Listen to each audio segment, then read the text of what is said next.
89. Alors aujourd'hui, on va retirer les hausses.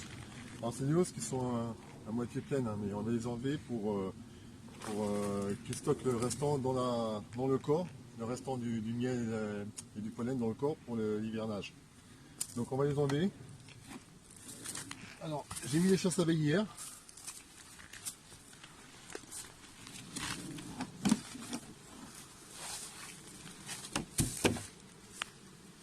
On enfile un petit peu pour prévenir comme quoi on arrive. Là. Normalement j'ai mis les chasses abeilles, donc il ne devrait pas y avoir beaucoup d'abeilles. Il y en a quelques-unes quand même.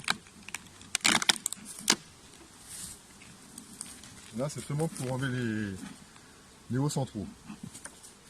C'est même pas pour faire de la récolte. Et il n'y a rien du tout.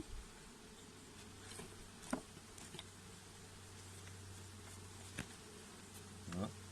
Il n'y a rien.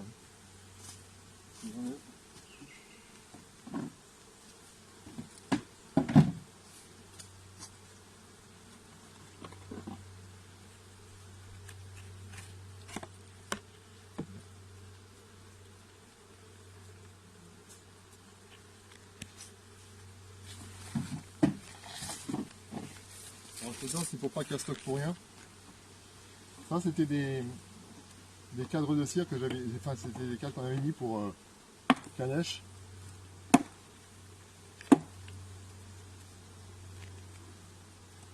On les chasse un petit peu avec une petite balayette, c'est pour pas les... Ouais, il n'y a plus rien.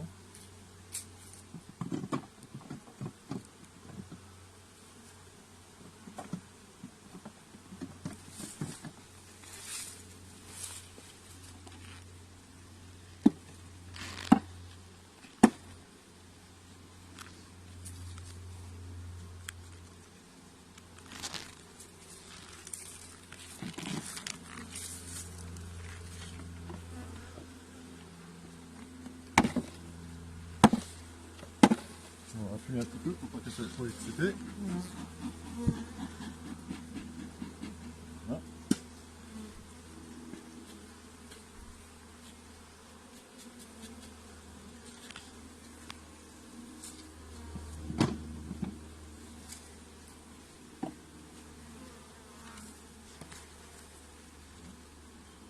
Elles ne sont pas énervées, ça va.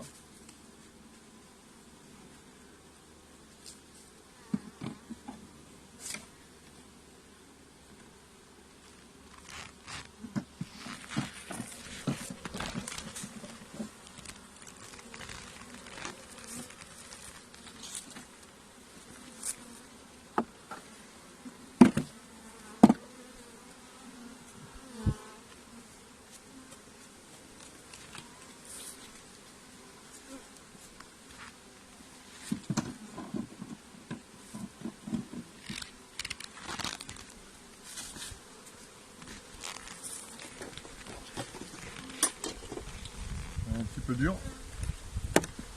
Voilà.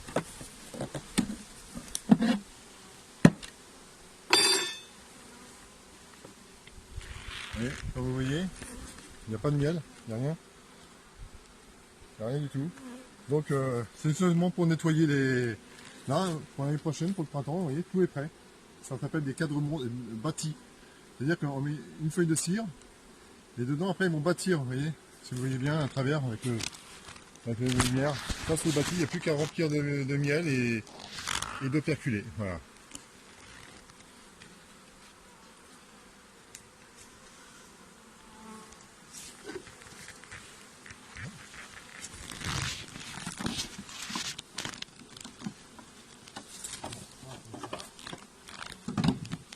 Maintenant, on va enlever la hausse, qui ne sert plus à rien.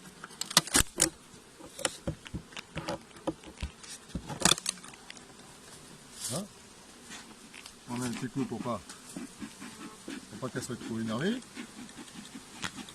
Voilà. On tapote un petit peu, pas très loin de la ruche. Un petit coup de balayette. On met les... Et puis après ça, vous voyez, là il y a un petit peu de... Ça c'est de la propolis. À la maison, je vais les gratter, je vais les nettoyer.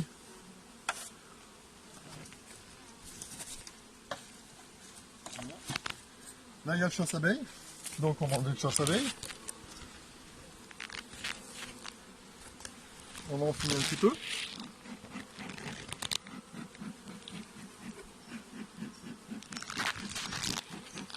Voilà.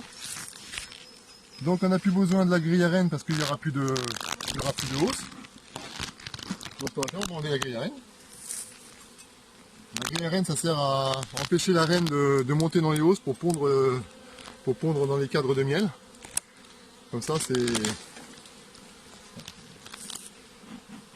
On enfile un petit peu pour pas qu'elle soit trop énervée. On pousse un petit peu. Voilà. Voilà.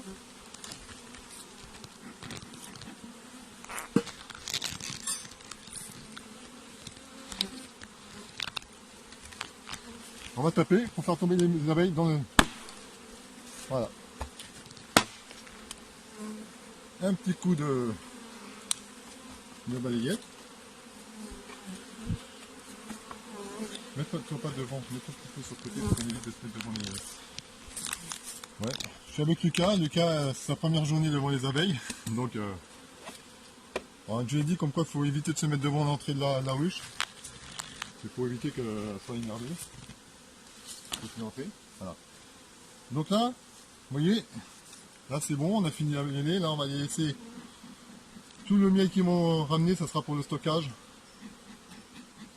Pour l'hiver. Voilà.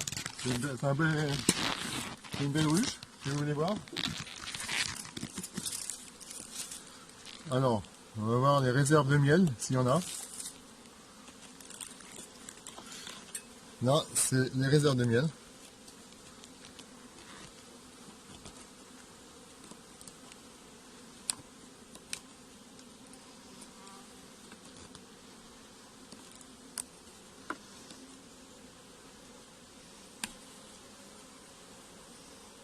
Et les réserves de miel, c'est assez léger. C'est assez léger, les réserves de miel. Donc, ce que je vais faire, je vais nourrir. Donc, avant de nourrir, je vais voir s'il y a du couvain. On repose tout doucement pour pas trop les abîmer.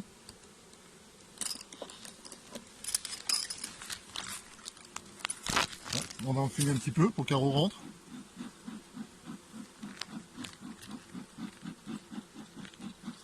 Voilà. Et là, c'est... Vraiment, ça, c'est un cadre de couvain. Alors, le couvain, ce sont des larves, des œufs, pour voir s'il y a de la ponte. À mon avis, il va y avoir de la ponte.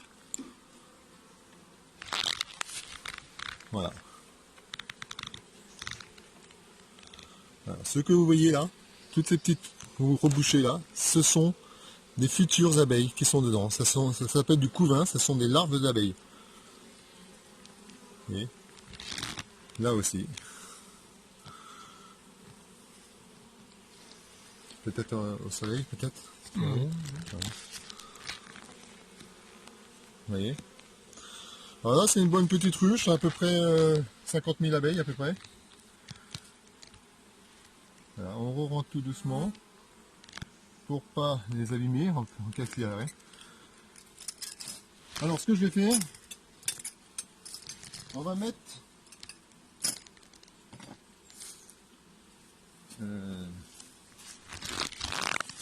ça.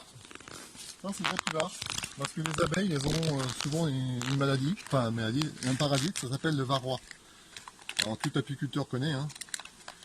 Mais pour les gens qui ne connaissent pas, le varroa c'est un parasite, un peu comme nous le poux on va dire, pour nous les humains. C'est le poux. Et cette bestiole-là, elle se pose sur l'abeille, elle se fixe sur l'abeille et elle lui suce le sang. Elle lui suce le sang jusqu'à qu'elle meure. Et ça détruit complètement des dessins entiers. Si on fait rien, ça va détruire les dessins. Donc,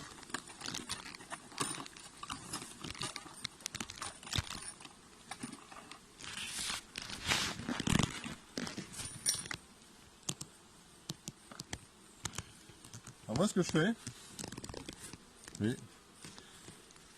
On les sépare, il en faut 2 par ruche. Alors il y a les petits crochets, si on le met avec les petits crochets, mais bon, je trouve que ça abîme un petit peu le couvain. Moi ce que je fais, je prends un petit clou.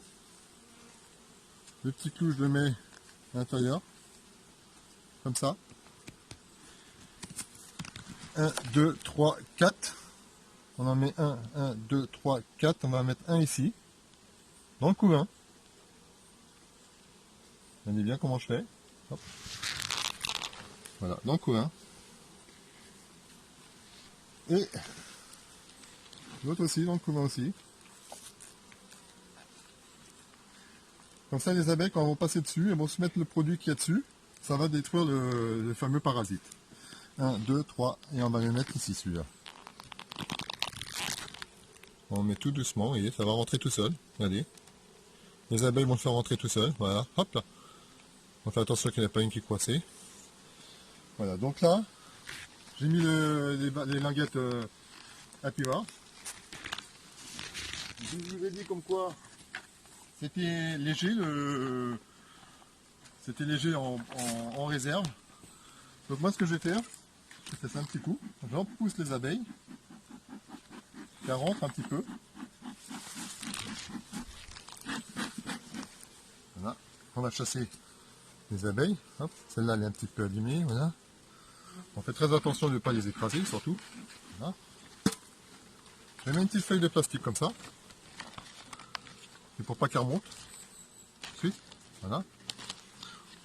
Alors, je fais comme ça, il y en a d'autres, ils en mettent pas. Hein. Moi, je fais ça parce que... Ah, je suis désolé, je vais bouger un petit peu. Je vais mettre là parce que là, je suis un petit peu gêné par... Voilà, faut mettre... Et je vais mettre un nourrisseur.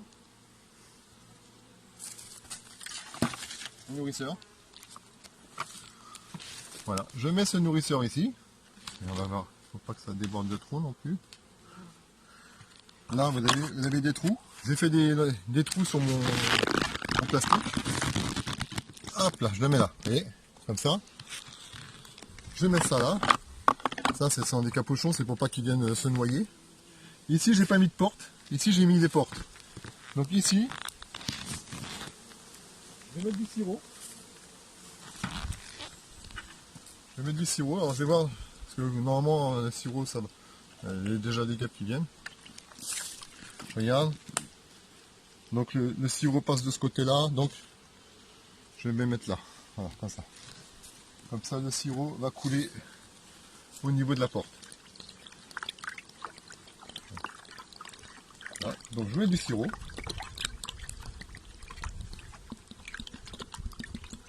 Ça, c'est pour les nourrir un petit peu. Il faut qu'elles fassent des réserves parce que là, actuellement, il n'y a plus de fleurs. En plus, on est en sécheresse. Donc, plus de fleurs. Et je vais mettre, quand je fais l'extraction, je récupère la cire avec le miel dedans. Et je le remets là. C'est pour qu'elle vienne nettoyer en une certaine sorte tout le miel qui reste dessus. Voilà. Ah bon, lécher le miel qui reste dessus. Voilà. Ça, c'est du miel de châtaignier. C'était la dernière récolte. Voilà. Vous voyez les guêpes là. Alors le problème des guêpes, c'est que ce sont des pilleuses. Et c'est la première chose qu'elles viennent chercher, c'est du miel. Bon, ça va. Je préfère les guêpes que les frelons. Hein. Ah, vous voyez la guêpe là. Allez, toi tu t'en vas, parce que après je vais mettre le couvercle.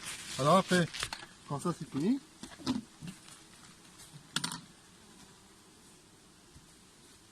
je mets mon couvre-cadre. Un petit peu, bon après j'en mettrai d'autres parce que là c'est un petit peu la propolis. Pousse-toi, toi, voilà, hop là. Voilà.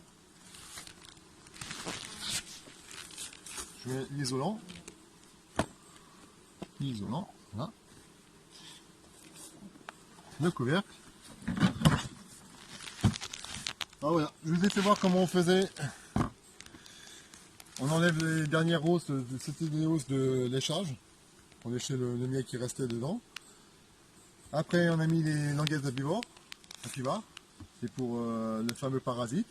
Et comme j'ai regardé que les réserves étaient un peu faibles, j'ai rajouté du sirop et un petit peu de cire avec du miel dedans. Voilà. Ça c'est un petit peu, c'est comme ça ils vont nettoyer. Voilà pour cette ruche là. On va attaquer notre ruche.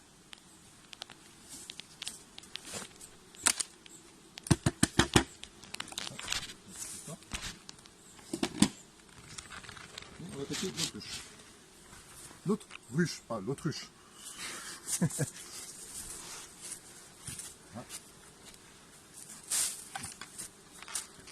Celle-ci est très docile, celle-ci on va voir. On enfume un petit peu. Pour leur dire comme quoi on va arriver. Ça se trompe pas. Parce que si vous n'en fumez pas, ben, vous allez vous faire attaquer. C'est un peu comme si quelqu'un rentrait chez vous. Vous allez faire quoi? Vous allez vous défendre. Donc voilà, on fait pareil. On enfume un petit peu là. Voilà.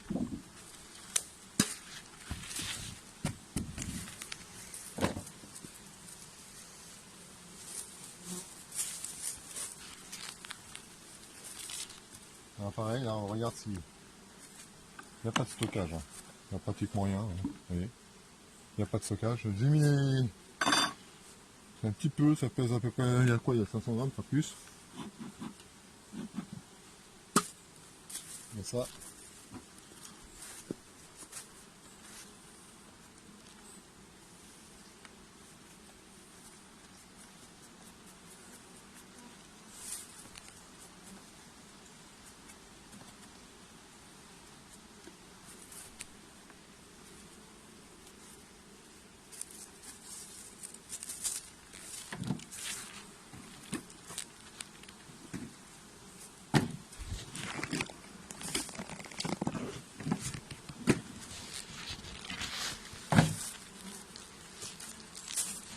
On fume un petit peu pour les prévenir, comme quoi on arrive.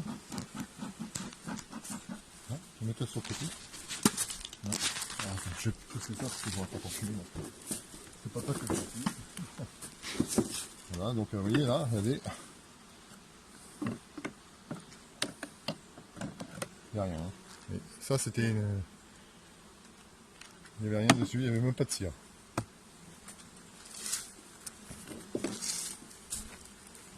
C'est ça en fait, j'emmènerai pour le faire lécher. Je ne peux pas le mettre là-dedans parce que sinon dans les ruches, parce que sinon elles vont stocker et puis elles vont stocker et elles ne stockeront pas au niveau du corps. Et il n'y a rien.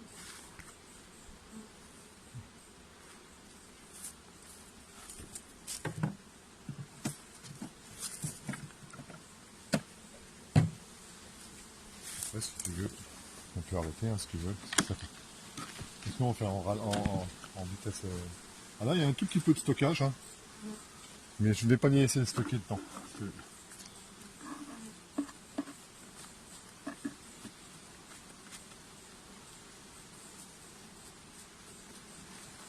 Alors c'est une petite brosse, hein, ne vous inquiétez pas, ça leur fait pas mal, au contraire c'est pour éviter de les blesser.